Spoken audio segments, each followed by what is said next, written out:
ನಮ್ಮನ್ನು ಬಹಳವಾಗಿ ಪ್ರೀತಿಸುವಂತ ನಮ್ಮ ಪ್ರಿಯ ಪರಲೋಕದ ತಂದೆಯೇ, ಈ ಸಂದರ್ಭದಲ್ಲಿ ಇಲ್ಲಿ ಕೇಳಲ್ಪಡುವಂತ ವಾಕ್ಯವು ನಮ್ಮ ಜೀವಿತವನ್ನ, ನಮ್ಮ ಕುಟುಂಬವನ್ನ, ನಮ್ಮ ಪ್ರಯತ್ನಗಳನ್ನ ಸಫಲಪಡಿಸುವ ಹಾಗೆ ಮಾತನಾಡು. ಯೇಸುವೇ, ನೀನು ಒಳ್ಳೆಯವನು, ಒಳ್ಳೆಯ ದೇವರಾಗಿದ್ದೀಯ, ಒಳ್ಳೆಯ ಕಾರ್ಯಗಳನ್ನು ಮಾಡಲು ಶಕ್ತನಾಗಿದೆಯಾ. ಅದಕ್ಕಾಗಿ ನಿಮಗೆ ಕೋಟಿ ಕೋಟಿ ಸ್ತೋತ್ರಗಳನ್ನು ಸಲ್ಲಿಸ್ತೇನೆ. ಯೇಸು ಕ್ರಿಸ್ತರ ನಾಮದಲ್ಲಿ ವಾಕ್ಯವೇ ಸತ್ಯ, ಸತ್ಯವೇ ವಾಕ್ಯ ಎಂಬುದಾಗಿ ನಂಬುತ್ತೇವೆ. ಯಾರು ವಾಕ್ಯವನ್ನು ಜಾಗರೂಕತೆಯಿಂದ ಕೇಳಿಸ್ಕೊಳ್ತಾರೋ, ಯಾರು ವಾಕ್ಯವನ್ನು ಎಚ್ಚರಿಕೊಳ್ಳೋರಾಗಿ ಕೇಳಿಸ್ಕೊಳ್ತಾರೋ, ಅವರ ಜೀವಿತವನ್ನ, ಅವರ ಕುಟುಂಬವನ್ನ ಆಶೀರ್ವಾದ ಮಾಡಲಿಕ್ಕೆ ಶಕ್ತಿಯುಳ್ಳ ಕರ್ತರಾಗಿದ್ದೀರಾ.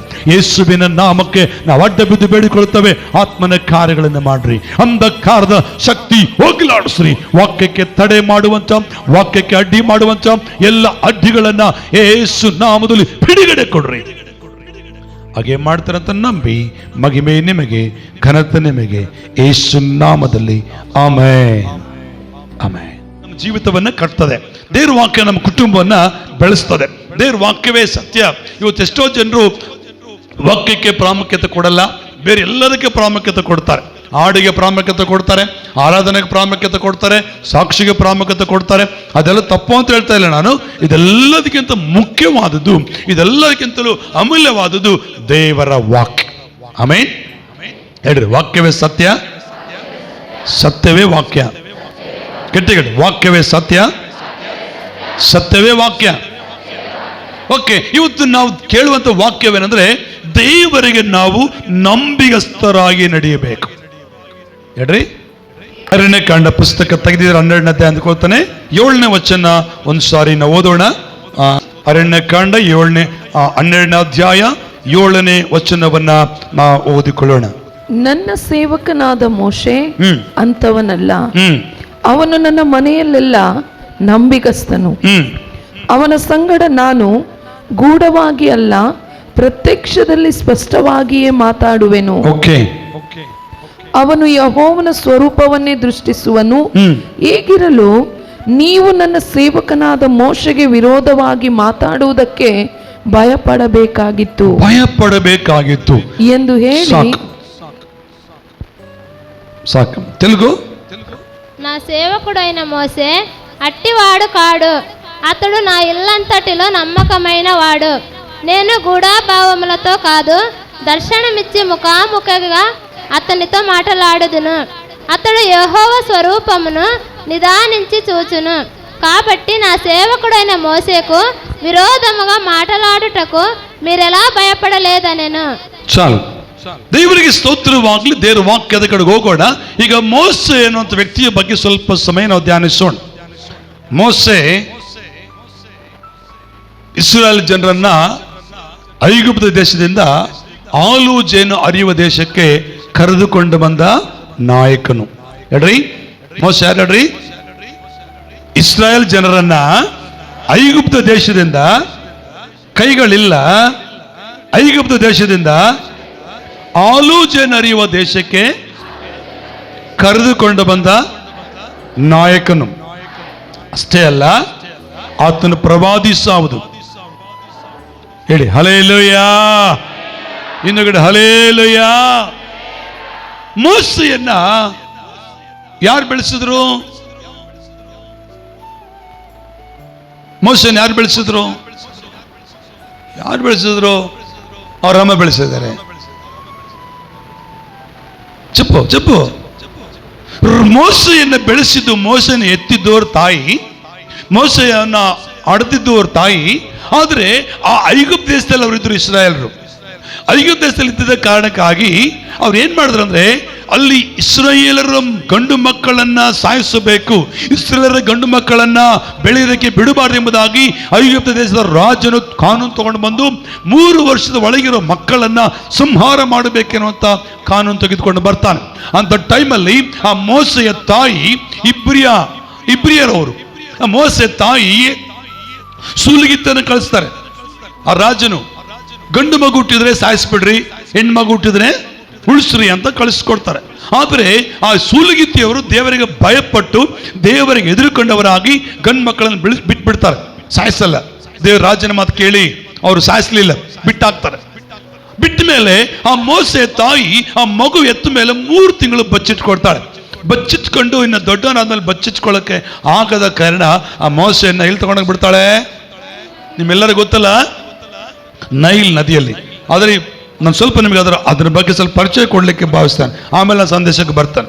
ಅಲ್ಲಿ ಕೇಳಿಸ್ಕೊಡ್ರಿ, ಆ ಮೋಸೆಯನ್ನ ನೀರಿನಲ್ಲಿ ಒಂದು ಟಬ್ಬು, ಒಂದು ಪುಟ್ಟಿ ತರ ಮಾಡಿ ಕೆಳಗಡೆ ಮೇಲೆ ರಾಳ ಹಚ್ಚಿ ಅದರೊಳಗೆ ಮಗುವನ್ನಿಟ್ಟು ನೀರಲ್ಲಿ ಬಿಡ್ತಾಳೆ. ಆ ನೀರಲ್ಲಿ ಬಿಟ್ಟಾಗ ಆ ನೀರಿನೊಳಗೆ ಸ್ನಾನ ಮಾಡೋದಕ್ಕೆ ಆ ರಾಜನ ಮಗಳು ಬರ್ತಾಳೆ. ರಾಜನ ಮಗಳು ಯಾಕೆ ಅಂದ್ರೆ, ಆ ರಾಜನ ಮಗಳಿಗೆ ಗಂಡ ತೀರೋಗಿರ್ತಾನೆ, ಆಕೆ ಏನೋ ವಯಸ್ಸಿರ್ತದೆ, ತುಂಬಾ ದುಃಖಕರಂತಳಾಗಿರ್ತಾಳೆ ಆ ಸಹೋದರಿ. ಅಂತ ಟೈಮಲ್ಲಿ ಸ್ನಾನ ಮಾಡೋಕ್ಕೆ ಆ ನೈಲ್ ನದಿಗೆ ಬಂದಾಗ ಆ ಮಗುವನ್ನು ನೋಡಿ ಎತ್ತಿಕೊಂಡು ಆ ಮಗುವನ್ನು ಸಾಕ್ತಾಳೆ. ಹಲ್ಲೆಲೂಯ, ಜೋರಾಗಿ ಹಲ್ಲೆಲೂಯ. ಹುಟ್ಟಿದ್ದು ಇಬ್ರಿಯ ಜನಾಂಗದಲ್ಲಿ, ಬೆಳೆದಿದ್ದು ರಾಜನ ಮನೆಯಲ್ಲಿ. ಆಮೆನ್ ಹೇಳಿ ಹಲ್ಲೆಲೂಯ. ಇನ್ನೊಂದು ಹಲ್ಲೆಲೂಯ. ಇವತ್ತು ಒಂದು ವ್ಯಕ್ತಿ ಆಶೀರ್ವದಿಸಲ್ಪಡಬೇಕಂದ್ರೆ, ಒಂದು ಕುಟುಂಬ ದೇವರ ಆಶೀರ್ವಾದದಲ್ಲಿ ಬಾಧ್ಯರಾಗಬೇಕಂದ್ರೆ ನಂಬಿಗಸ್ತಕ್ಕೆ ಬಹಳ ಮುಖ್ಯ. ಇವತ್ತು ಕರ್ತನ ವಾಕ್ಯ, ನಾವು ದೇವರಿಗೆ ನಂಬಿಕೆಯುಳ್ಳವರಾಗಿ ನಡ್ಕೊಂಡ್ರೆ ಖಂಡಿತವಾಗಲೂ ನಮ್ಮ ಜೀವನದಲ್ಲಿ ದೇವರು ದೊಡ್ಡ ಆಶೀರ್ವಾದವನ್ನು ಕೊಡುವವನಾಗಿದ್ದಾನೆ. ಇಲ್ಲಿ ಮೋಸೆಯನ್ನು ಕುರಿತು ನೋಡ್ತೇವೆ 7ನೇ ವಚನದಲ್ಲಿ, ನನ್ನ ಸೇವಕನಾದ ಮೋಸೆ ಅಂತವನಲ್ಲ, ಅವನು ನನ್ನ ಮನೆಯಲ್ಲೆಲ್ಲ ನಂಬಿಗಸ್ತನು. ನನ್ನ ಮನೆಯಲ್ಲಿ ಅಂದ್ರೆ ದೇವರ ಮನೆಯಲ್ಲಿ. ಹಲ್ಲೆಲೂಯ. ಕೈಗಳಿಂದ ಹಲ್ಲೆಲೂಯ. ಬಹಳ ಮುಖ್ಯ. ಇವತ್ತು ಎಷ್ಟೋ ಜನ ಇದ್ದಾರೆ, ಆಶೀರ್ವಾದ ಇಲ್ಲ. ಎಷ್ಟೋ ಕುಟುಂಬಗಳಿದ್ದಾವೆ, ಅದ್ಭುತಗಳಿಲ್ಲ. ಎಷ್ಟೋ ಜನರ ದೇವರ ಮಹಿಮೆ ಕಾಣ್ತಾ ಇಲ್ಲ. ಕಾರಣ ನಂಬಿಗಸ್ತಕ್ಕೆ ಇಲ್ಲ. ಆದರೆ ಮೋಸ ಜೀವನದಲ್ಲಿ ನೋಡೋದಾದ್ರೆ ಅವನು ದೇವರ ಮನೆಯಲ್ಲಿ ನಂಬಿಗಸ್ತನಾಗಿದ್ದನು.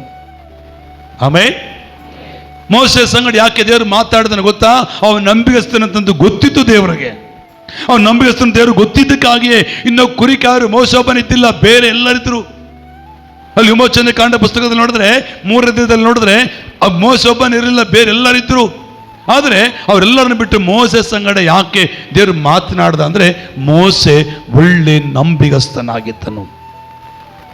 ದೇವರ ಮನೆಯಲ್ಲೆಲ್ಲ ಅವನು ನಂಬಿಗಸ್ತನೆಂಬುದಾಗಿ ದೇವರ ವಾಕ್ಯ ನೋಡುತ್ತೇವೆ. ಇವತ್ತು ಒಂದು ವ್ಯಕ್ತಿ ಜೀವನದಲ್ಲಿ ಆಶೀರ್ವಾದ ಬರಬೇಕಂದ್ರೆ ನಂಬಿಕಸ್ತಕ್ಕೆ ಬಹಳ ಮುಖ್ಯ. ಎಷ್ಟೋ ಜನ ನಂಬಿಕೆ ದ್ರೋಹ ಮಾಡಿದ್ದಾರೆ, ಇದಾರೆ ಇಲ್ಲ? ಚೆನ್ನಾಗಿ ಒಳ್ಳೆ ಮಾತು ನಂಬಿಸಿ ಕರ್ಕೊಂಡು ಹೋಗಿ ನಮಗೆ ಮೋಸ ಮಾಡೋರು ಇಲ್ವಾ? ಇದ್ದಾರೆ. ಆದ್ರೆ ಬೈಬಲ್ ವಾಕ್ಯ ಇರ್ತದೆ, ನನ್ನ ಸೇವಕನ ಮೋಸ ಅಂತವನಲ್ಲ. ಎಂತವನಲ್ಲ? ನಂಬಿಕೆ ದ್ರೋಹಿ ಮಾಡುವನಲ್ಲ, ಅಂತವನಲ್ಲ. ಎಂತವನಲ್ಲ? ನಂಬಿಕೆಗೆ ಮೋಸ ಮಾಡೋನಲ್ಲ, ನಂಬಿ ಹಾಳು ಮಾಡೋನಲ್ಲ, ನಂಬಿ ಹಾಳು ಮಾಡಿಸುವನಲ್ಲ, ಅಂತವನಲ್ಲ. ಅಂದ್ರೆ ಆ ವ್ಯಕ್ತಿಯಂತೆ ಇವನಲ್ಲ ಎಂಬುದಾಗಿ. ಆಮೆನ್. ಹಲ್ಲೆಲೂಯ. ಇನ್ನು ಜೋರು ಹಲ್ಲೆಲೂಯ. ಕರ್ತನ ಸ್ತೋತ್ರವಾಗಲಿ. ಇನ್ನು ನೋಡ್ತೇವೆ ದೇವರೆಂತವನಂದ್ರೆ, ದೇವರ ವಾಕ್ಯ ಇರ್ತದೆ, ಯಾರು ನಂಬಿಗಸ್ತರಿದ್ರೋ ಅವರ ಜೀವಿತವನ್ನು ಖಂಡಿತವಾಗಲು ಆಶೀರ್ವಾದ ಮಾಡಲು ಶಕ್ತನಾಗಿದ್ದಾನೆ. ಖಂಡಿತವಾಗಲು ಅವರ ಪ್ರಯತ್ನಗಳನ್ನ ಆ ದೇವರು ಸಫಲ ಮಾಡುವಂತ ದೇವರಾಗಿದ್ದಾನೆ. ಹಲ್ಲೆಲೂಯ. ಇನ್ನು ನಿಮಗೆ ಬೈಬಲ್ ಅಲ್ಲಿ ಮತ್ತೆ ಇಬ್ರಿಯ ಬರೆದ ಪತ್ರಿಕೆಯಲ್ಲಿ ಕೂಡ ಹಂಗೆ ಇದೆ. ಮೋಸೆ ಕುರಿತಾಗಿ 3ನೇ ಅಧ್ಯಾಯ 2ನೇ ವಚನ ನೋಡ್ರಿ. ಇಬ್ರಿಯದವರು ಬರೆದ పత్రికే ఇబ్రిలకు రాసిన పత్రిక 3వ అధ్యాయం 2వ వచనంలో కూడా ఒక మాట మనము అక్కడ చూడవచ్చు.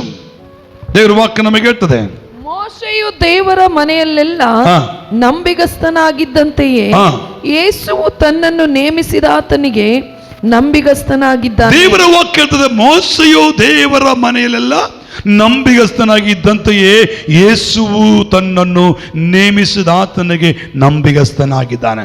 ಮನೆಗಿಂತ ಮನೆ ಕಟ್ಟಿದವನಿಗೆ ಹೆಚ್ಚಾದ ಮಾನವಿರುವುದರಿಂದ ಮೋಸೆಗಿಂತ ಯೇಸು ಹೆಚ್ಚಾದ ಮಾನಕ್ಕೆ ಯೋಗ್ಯನೆನಿಸಲ್ಪಟ್ಟಿದ್ದಾನೆ.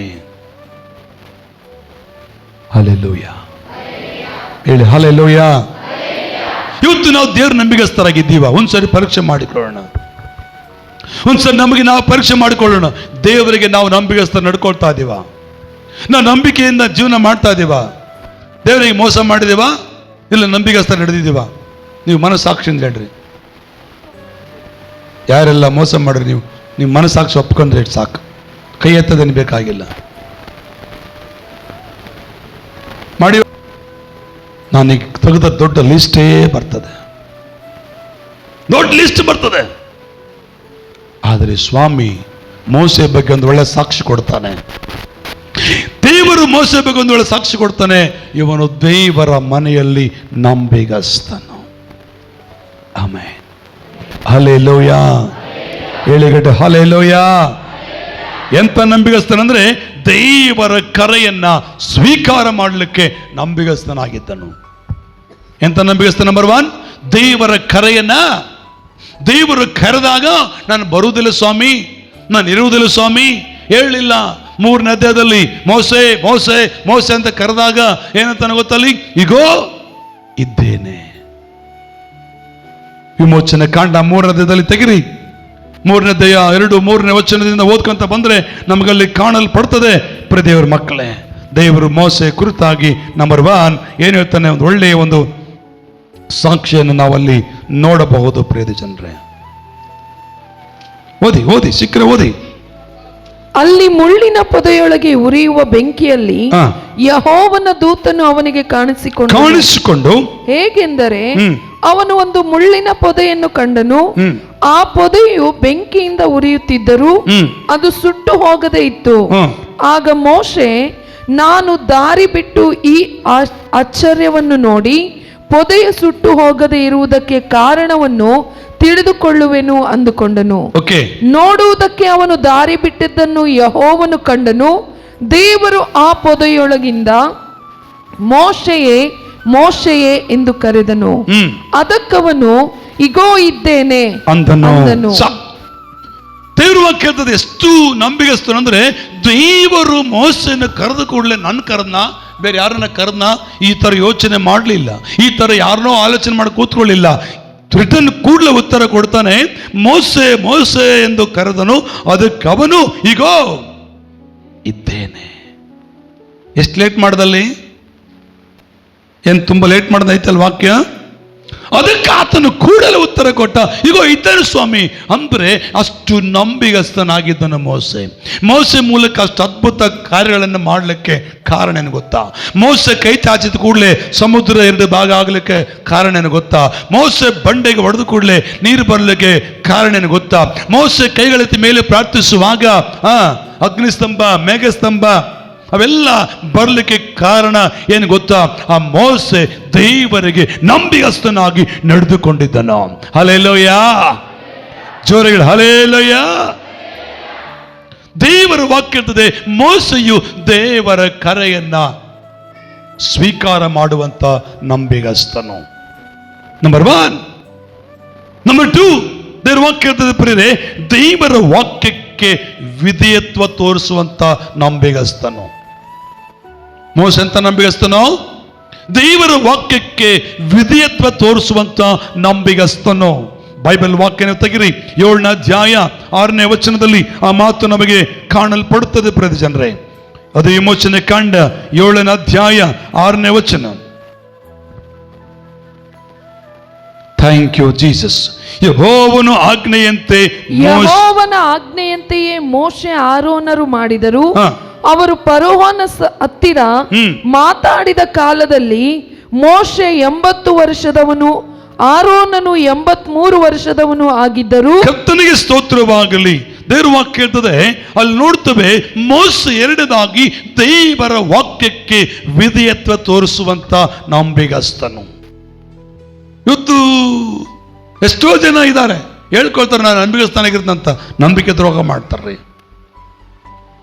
ನಂಬಿಕೆ ದ್ರೋಹ ಮಾಡ್ತಾರೆ. ಆದರೆ ಮೋಸೆ ಹಾಗೆ ಮಾಡಲಿಲ್ಲ. ಮೋಸೆ ಆ ಕೆಲಸಕ್ಕೆ ಕೈ ಹಾಕಲಿಲ್ಲ. ಎಷ್ಟೋ ಜನ ನಂಬಿ ಮೋಸ ಹೋಗಿಲ್ವಾ? ಹಲೋ, ಮೋಸ ಹೋಗಿಲ್ವಾ? ಇಲ್ಲಿದ್ದೀರಾ ನೀವೆಲ್ಲ? ಎಷ್ಟು ಜನ ಇದ್ದೀರಾ? ಒಂದ್ಸಾರಿ 2 ಸ್ನೇಹಿತರು ಸೇರಿ ಒಂದು ಬಿಸ್ನೆಸ್ ಕೈ ಹಾಕಿದ್ರಂತೆ. ಒಂದು ಬಿಸ್ನೆಸ್, ದೊಡ್ಡ ಬಿಸ್ನೆಸ್, 1 ಕೋಟಿ ರೂಪಾಯಿ ಬಿಸ್ನೆಸ್, 1 ಕೋಟಿ ಅದರಿಂದ ಆದಾಯ ಬರುವಂತ ಬಿಸ್ನೆಸ್ ಕೈ ಹಾಕಿದ್ರು. 2 ಸೇರಿ ಬಂಡವಾಳ ಹಾಕಿದ್ದಾರೆ. ಏನ್ ಮಾಡಿದ್ದಾರೆ? 2 ಸೇರಿ ದುಡ್ಡು ಹಾಕಿದ್ದಾರೆ ಆ ಬಿಸ್ನೆಸ್ ಕೆಲಸಕ್ಕೋಸ್ಕರ. ಎಲ್ಲ ಕೆಲಸ ಮುಗೀತು, ಈಗ ದುಡ್ಡು ಬಂತು. ದುಡ್ಡು ಬಂದಾಗ 2 ಸೇರಿ ಹಂಚ್ಕೋಬೇಕಾ ಇಲ್ಲ ಒಬ್ಬರು ಹಂಚ್ಕೋಬೇಕಾ? ಅದನ್ನ ಜೋರಾಗಿ ಹೇಳಿ. ಒಬ್ಬ ಏನೋ ದೇವರು ನಂಬಿದ ವ್ಯಕ್ತಿ, ಇನ್ನೊಬ್ಬ ಏನೋ ಹತ್ತುಗುಡು ದೇವರು ನಂಬಿದ ವ್ಯಕ್ತಿ, ಇಬ್ಬರು ದೇವರು ನಂಬಿದವರೇ. ಆದರೆ ದುಡ್ಡು ಒಬ್ಬರು ಅವ್ರು ಹಂಚ್ಕೊಳ್ಳುವಾಗ ಒಬ್ಬ ಹೇಳಿದಂತೆ, ಇಲ್ಲ ನಾನು 10,000 ಕಿದಿಕಿಟ್ಟೇನೆ, ಅದನ್ನ ಬರೆದಿಲ್ಲ.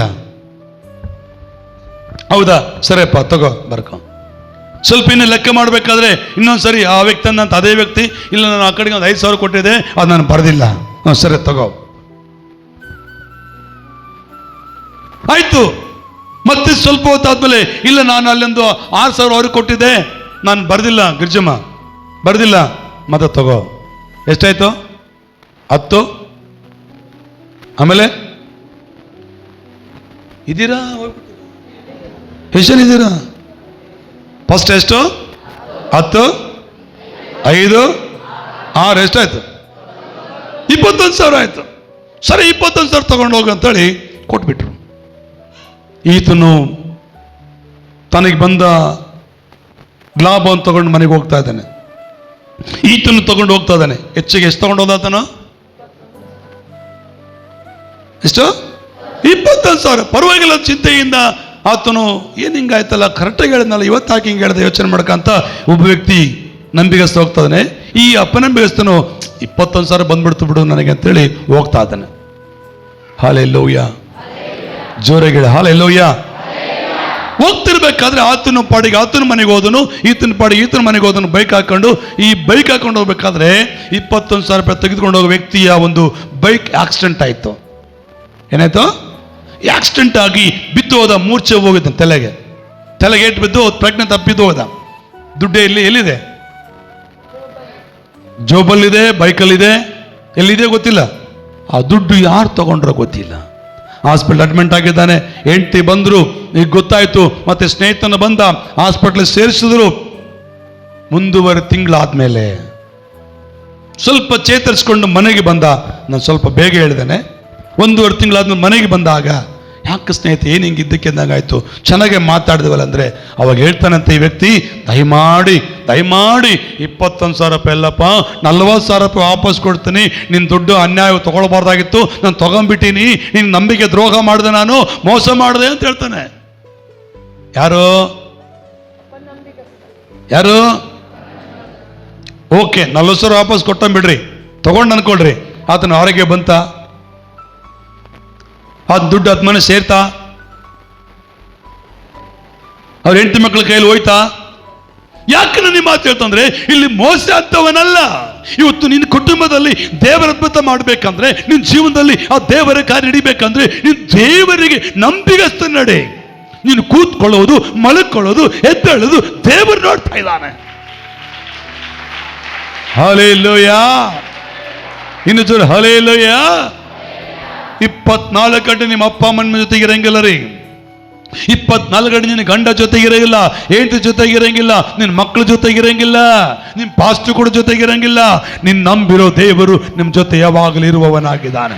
ನೀನು ನಂಬಿರೋ ದೇವರು ಯಾವಾಗಲೂ ನಿಮ್ಮ ನೋಡುವ ದೇವರಾಗಿದ್ದಾನೆ.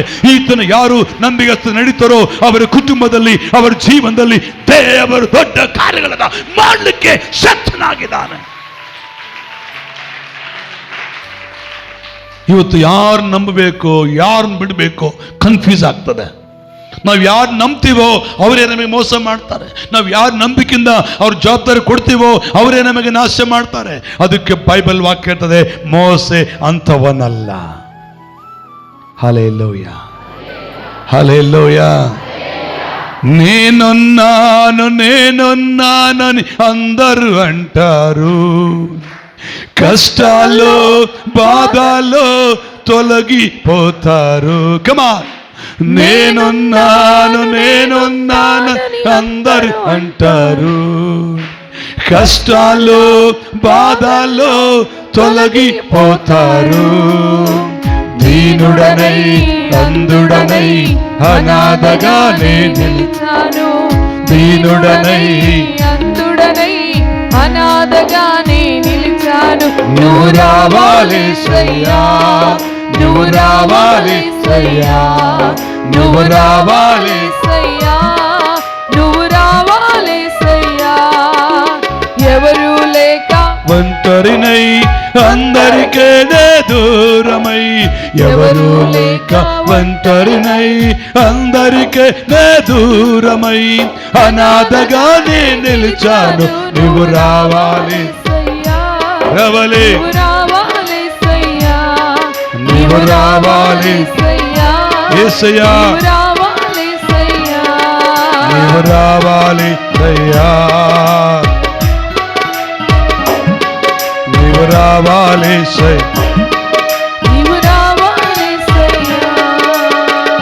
ಆಮೆನ್ ಹಲ್ಲೆಲೂಯಾ ಕರ್ತನೇ ಸ್ತೋತ್ರ. ಮೋಸೆ ಎಂತವರಂದ್ರೆ ದೇವರ ವಾಕ್ಯಕ್ಕೆ ವಿಧೇಯತ್ವ ತೋರಿಸುವಂತ ನಂಬಿಗಸ್ತನು. ನಂಬರ್ 3, ಮೋಸೆ ಎಂತವನು ಗೊತ್ತಾ? ಅವನಿಗೆ ಏನೇ ಕಷ್ಟಗಳು ಬಂದರು, ಏನೇ ನಷ್ಟಗಳು ಬಂದರು, ನಂಬಿಕೆಯಿಂದಲೇ ಜೀವನ ಮಾಡುವಂಥ ವ್ಯಕ್ತಿ. ಕಷ್ಟ ಬಂತಂತ ಸೋತು ಹೋಗೋನಲ್ಲ, ಕಷ್ಟ ಬಂತಂತ ಬಿಟ್ಟು ಹೋಗೋನಲ್ಲ. ನಿಮಗೆ ಡೌಟ್ ಇದ್ರೆ ವಾಕ್ಯ ತೆಗೆದು ಇಬ್ರಿಯ ಬರೆದ ಪತ್ರಿಕೆಯಲ್ಲಿ 11ನೇ ಅಧ್ಯಾಯದಲ್ಲಿ 23ನೇ ವಚನದಿಂದ ನಾವು ಓದ್ಕೊಂತ ಬರೋದಾದ್ರೆ ಅಲ್ಲೊಂದು ವಾಕ್ಯ ನಮಗೆ ಕೊಡಲ್ಪಟ್ಟಿದೆ. ಮೋಸೆ ಹುಟ್ಟಿದಾಗ ಅವನ ತಂದೆ ತಾಯಿಗಳು ಕೂಸು ಸುಂದರವಾಗಿದೆ ಎಂದು ನೋಡಿ ಅರಸನ ಅಪ್ಪಣೆಗೆ ಭಯಪಡದೆ ನಂಬಿಕೆಯಿಂದಲೇ ಅವನನ್ನು 3 ತಿಂಗಳು ಬಚ್ಚಿಟ್ಟರು. ಮೋಸೆ ದೊಡ್ಡವನಾದ ಮೇಲೆ ಫರೋಹನ ಕುಮಾರ್ತೆಯ ಮಗನೆನಿಸಿಕೊಳ್ಳುವುದು ಬೇಡವೆಂದದ್ದು ನಂಬಿಕೆಯಿಂದಲೇ. ಸ್ವಲ್ಪ ಕಾಲ ಪಾಪ ಭೋಗಗಳನ್ನು ಅನುಭವಿಸುವುದಕ್ಕಿಂತ ದೈವ ಜನರೊಂದಿಗೆ ಕಷ್ಟವನ್ನು ಅನುಭವಿಸುವುದೇ ಒಳ್ಳೆಯದೆಂದು ತೀರ್ಮಾನಿಸಿಕೊಂಡನು. Amen hallelujah. ಈ ನಂಬಿಗಸ್ತನ ಹೆಂಗ್ ಬದುಕ್ತಾನೆ ಗೊತ್ತಾ? ನೀತಿಯಿಂದಲೇ ಬದುಕ್ತಾನೆ. ನೀತಿ ಬಿಟ್ಟು ಬದುಕಲ್ಲ, ನೀತಿ ಬಿಟ್ಟು ಹೋಗುವುದಿಲ್ಲ. ಮೋಸೆ ಹೇಳ್ತಾನೆ, ನಾನು ರಾಜನ ಮಗನಾಗಿ ಬದುಕುವುದಕ್ಕಿಂತ ಇಸ್ರಾಯೇಲ್ ಜನರಲ್ಲಿ ಕಷ್ಟವನ್ನು ಅನುಭವಿಸಿ ಜೀವನ ಮಾಡದೆ ಶ್ರೇಷ್ಠ ಅಂತ ಅನಿಸ್ಕೊಂಡ. ಆದರೆ ಮೋಸೆ ತನ್ನ ನೀತಿಯನ್ನು ಬಿಟ್ನ. ನಂಬಿಕೆಯಿಂದಲೇ ಅವರ ಅಮ್ಮವರುಗಳು ನಂಬಿಕೆಯಿಂದಲೇ ಜೀವನ ಮಾಡಿದ್ರು. ಅವರಮ್ಮನ ಹೊಟ್ಟೆಗುಟ್ಟಿದ ಮಗನು ಕೂಡ ಹಾಗೆ ನಂಬಿಕೆಯಿಂದಲೇ ಜೀವನ ಮಾಡಿದನು. ಹಲ್ಲೆಲೂಯಾ. ಎಲ್ಲಿದ್ದೀರಾ? ಇವತ್ತು ನಾವು ದೇವರಿಗೆ ನಂಬಿಗಸ್ತರಾಗಿದ್ದೀವಾ? ಒಂದ್ಸರಿ ಪರೀಕ್ಷೆ ಮಾಡಿಕೊಳ್ಳಿ. ನಿಜವಾಗ್ಲೂ ನಾನು ಈ ವಾಕ್ಯವನ್ನು ಧ್ಯಾನಿಸುವಾಗ ನನ್ನ ಕಣ್ಣಲ್ಲಿ ನೀರು ಬಂದು ಹತ್ತಿದ್ದೇನೆ. ಎಷ್ಟು ಸಾರಿ ನಾವು ನಂಬಿಕೆಗೆ ದ್ರೋಹ ಮಾಡಿವಲ್ಲ, ಎಷ್ಟು ಸಾರಿ ನಮ್ಗೆ ಗೊತ್ತಿದ್ದು ತಪ್ಪು ಮಾಡಿಬಿಟ್ಟಿದ್ದೇವಲ್ಲ, ಎಷ್ಟು ಸಾರಿ ಗೊತ್ತಿದ್ದು ಮೋಸ ಮಾಡಿದೇವಲ್ಲ. ನಮ್ಮ ಪ್ರಜ್ಞೆ ಇದೆಯಾ? ನಮ್ಗೆ ಒರೆಸ್ಕೊಂಡು ಹೋಗ್ತಾ ಇದ್ದೇವೆ. ಪಶ್ಚಾತ್ತಾಪ ಇಲ್ಲ, ಮಾರು ಮನಸ್ಸಿಲ್ಲ. ಇಲ್ಲ. ಹಲ್ಲೆಲೂಯಾ. ದೇವರ ಆಶೀರ್ವಾದ ಬಾಂದ್ರೆ ಹೇಗೆ ಬರ್ತದೆ? ದೇವರ ಅದ್ಭುತಗಳು ಸಿಗಂದ್ರೆ ಹೇಗೆ ಸಿಗ್ತದೆ? ನಾವು ನಂಬಿಗಸ್ತರಾಗಿರಬೇಕು. ನಮ್ಮ ದೇವರು 139ನೇ ಕೀರ್ತನೆ ಹೇಳ್ತಾನೆ ಗೊತ್ತಾ? ನಾನು ಕೂತ್ಕೊಳ್ಳುವುದು, ಮಲಗೋದು, ಎದ್ದೇಳೋದು, ಹೋಗೋದು, ಬರುವುದು ಎಲ್ಲ ದೇವರು ನೋಡ್ತಾ ಇದ್ದಾನೆ. Amen hallelujah. ದೇವರ ವಾಕ್ಯ ಹೇಳ್ತದೆ, ಮೋಸೆ ದೇವರ ನಂಬಿಕೆಯಿಂದಲೇ ಜೀವಿಸಿದನು. 3ನೇದಾಗಿ 4ನೇದಾಗಿನ ವಾಕ್ಯ ಓದೋಣ ಪ್ರಿಯ ಜನರೇ. ಯೆರೆಮೀಯ ಬರೆದ ಪುಸ್ತಕದಲ್ಲಿ ವಿಮೋಚನೆ ಕಾಂಡ ಪುಸ್ತಕ, ಕ್ಷಮಿಸ್ರಿ, ವಿಮೋಚನೆ ಕಾಂಡ ಪುಸ್ತಕದಲ್ಲಿ ಒಂದು ವಾಕ್ಯ ನಮಗೆ ಈಗ ಹೇಳ್ತದೆ. 32ನೇ ಅಧ್ಯಾಯ 11ನೇ ವಚನ ಒಂದ್ಸರಿ ನೋಡೋಣ. Praise the lord. ವಿಮೋಚನೆ ಕಾಂಡ 32ನೇ ಅಧ್ಯಾಯ 11ನೇ ವಚನ.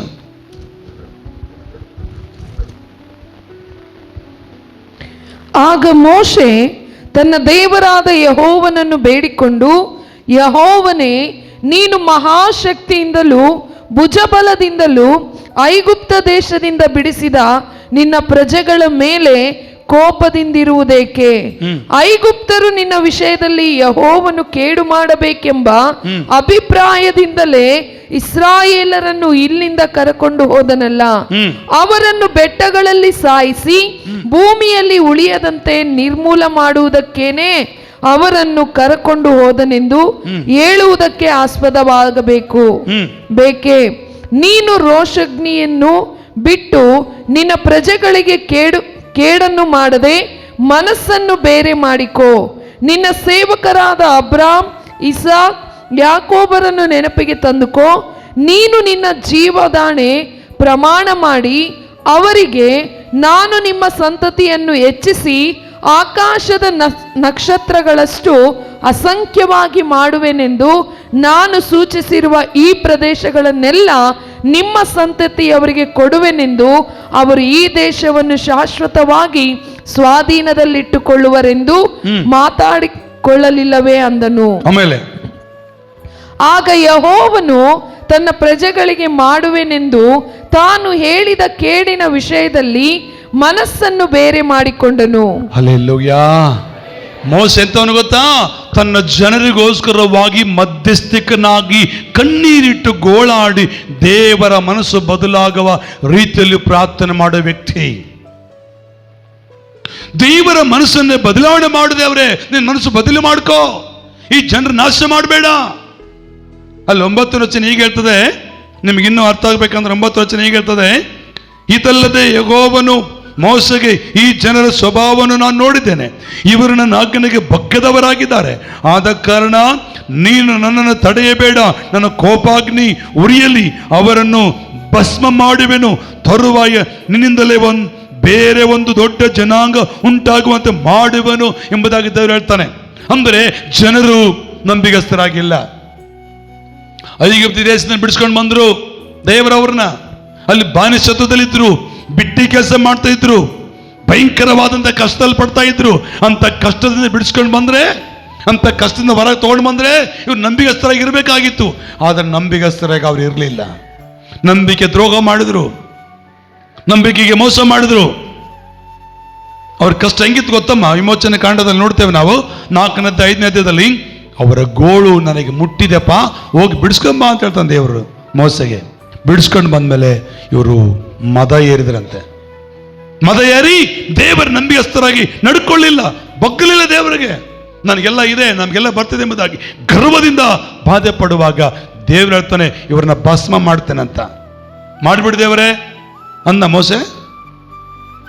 ಹಲೋ ಹಲೋ, ಇವರು ದೇವರ ಮಾತನ್ನು ಕೇಳ್ತಾ ಇಲ್ಲ, ಮೋಸೆ ಮಾತು ಕೂಡ ಕೇಳ್ತಾ ಇಲ್ಲ. ನಮ್ಮ ಮಾತು ಕೇಳಲಾರ್ದಾರ ನಾವೇನಂತೀವಿ? ದೇವ್ರಿನ ಒಳ್ಳೇದು ಮಾಡ್ಲಪ್ಪ ಅಂತೀವ ಅಮ್ಮ, ಶಿವಮ್ಮ ಹಾಳಾಗಿ ಹೋಗ್ಲಿ ಸೂಪರ್ ನಮ್ಮಮ್ಮ, ಹಿಂಗೆ ಅಂತೀವಿ, ತಪ್ಪಿಲ್ಲ. ಹಂಗೆ ಅಲ್ಲ ನಂಬದ್ ನಾವು. ನನ್ನ ಮಾತು ಕೇಳುವಲ್ಲ ನೀನು, ನಡೆದು ಮಾಡ್ತಾ ಇಲ್ಲ ನೀನು, ನೀನು ಹಾಳಾಗಿ ಹೋಗ್ತೀಯ, ನಾಶ ಆಗಿ ಹೋಗ್ತೀಯ, ಹೆಂಗನ ಹಾಳು ಬಿದ್ದೋಗು, ಹೆಂಗನ ಬಾಯಿ ಬಿದ್ದೋಗು, ಊರು ಬಿದ್ದೋಗು, ಇನ್ನೇನು ಬಿದ್ದೋಗು, ಏನೇನೋ ಮಾತಾಡ್ತೇವೆ ನಾವು. ಆದರೆ ಮೋಸ ಹೇಳ್ತಾನೆ, ದೇವ್ರೇ ನಿನ್ನ ಮನಸ್ಸು ಬೇರೆ ಮಾಡ್ಕೋ ಸ್ವಾಮಿ, ಈ ಜನರನ್ನ ನಾಶ ಮಾಡಬೇಡ. ಒಂದು ವೇಳೆ ಇನ್ನು ಕೆಳಗಿನ ಬಂದರೆ, ಒಂದು ವೇಳೆ ನನ್ನ ಹೆಸರನ್ನು ಜೀವಬಾಧ್ಯರ ಪಟ್ಟಿಯಿಂದ ತೆಗೆದಾಕು ಪರವಾಗಿಲ್ಲ, ಈ ಜನರ ಮಾತು ನಾಶ ಮಾಡಬೇಡ ಅಂದರೆ ಮೋಸ ಅಂತ ನಂಬಿಕೆಸ್ತನು ಗೊತ್ತಾ?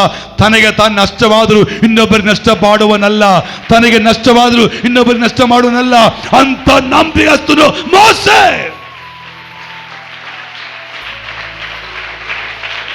ಹಲ್ಲೆಲೂಯಾ.